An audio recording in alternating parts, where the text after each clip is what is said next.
ishga qabul qilamiz akalar. Zarken kurugini oldidagi Tatem taxta bozoriga 3 ta ish o'rni bor.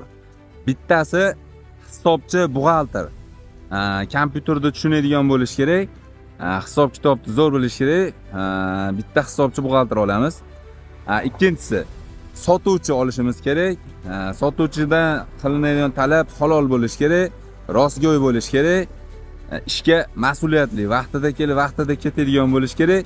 Kulib turadigan, xushmuomala, odamlar bilan oson chiqishadigan yigit bo'lish kerak. Uchinchi ish o'rni mana shu yog'ochlarni taklab, sotilganlarini yuklab, shunaqa ishlarni qiladigan sog'lom bitta yigit kerak.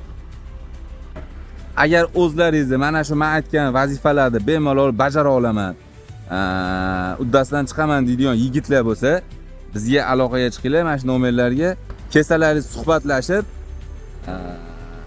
shartlarimizni kelishib olamiz, ma'qul kelsa birga ishlaymiz komanda bo'lib. Bu videoni ish oqtarib yurgan tanishlarimizga jo'natib qo'yamiz.